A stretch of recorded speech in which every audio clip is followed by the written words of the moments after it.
buenas tardes, amigos, amigas, amigues, camaradas todas de los datos duros. Hoy haré comentario breve sobre dos cosas muy interesantes que están pasando en el país. Uno es la crisis de la camarilla golpista, mal llamada oposición, que se desgaja cada día más, cada día tienen mayores expresiones de un discurso de odio y de una posición de antipolítica que no pueden sostener con argumentos, que no pueden sostener con propuestas. Ahora se exhiben en su crítica a la exitosa reunión del presidente Andrés Manuel López Obrador con Joe Biden, exhiben su racismo, exhiben su clasismo, exhiben su bajeza, su incapacidad de pensar y su incapacidad de argumentar. Pero también se desgaja esa oposición, esa pseudo oposición golpista, y digo que es golpista porque pretenden subvertir el interés, la voluntad popular expresada en las urnas y que le dio el mandato al gobierno actual, pues lo pretenden subvertir a partir de ilegalidades y a partir de una posición antipolítica.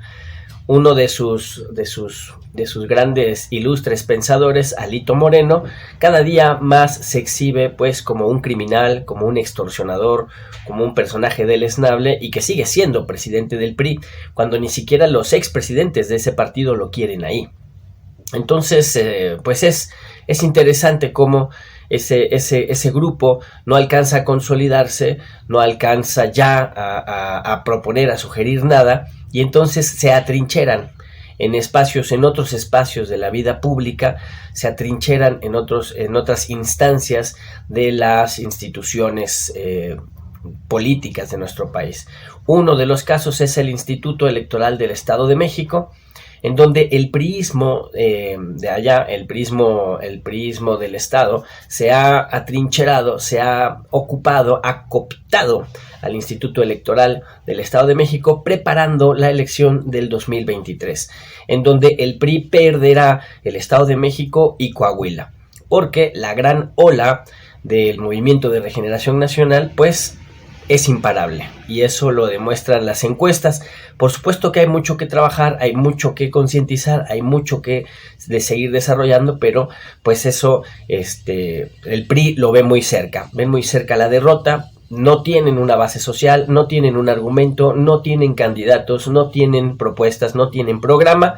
¿Qué hacen? Se atrincheran en el Instituto Electoral del Estado de México para fraguar un fraude, poniendo allí a la señora Amalia Pulido Gómez, una politóloga de 33 años, que es cercana al priismo y que está rodeada por asesores priistas y que ha sido avalada por el Instituto Nacional Electoral de Ciro Murayama y de Lorenzo Córdoba.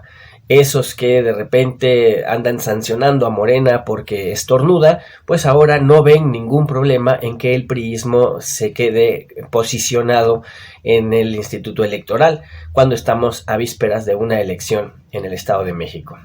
Será una elección difícil por lo que se ve. Se tiene que ganar por un alto porcentaje para poder superar esta preparación de un fraude electoral, esta preparación de una elección amañada. El otro factor que yo quería poner de relieve ya para cerrar es la necesaria reforma política electoral que necesitamos para modificar la ley y evitar ese tipo de agandalles como el que el PRI está preparando en el Estado de México.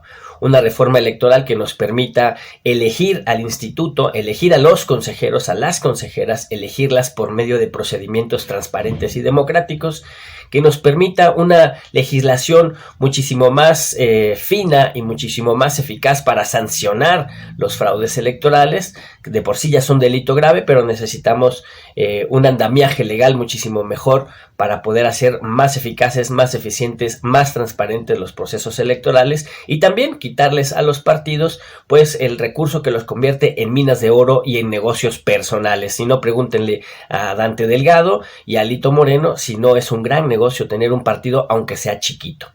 Pues eso es todo.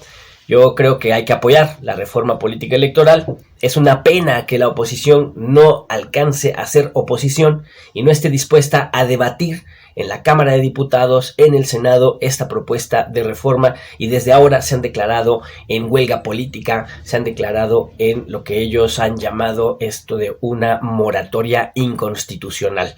Y pues siguen en la moratoria inconstitucional, están en la antipolítica, le están haciendo daño a la democracia, y pues lo que tenemos que hacer es barrerlos y llevarlos al basurero de la historia. Eso es todo por hoy. Yo soy Molay Maza, abrazos y nunca, nunca, nunca más balazos.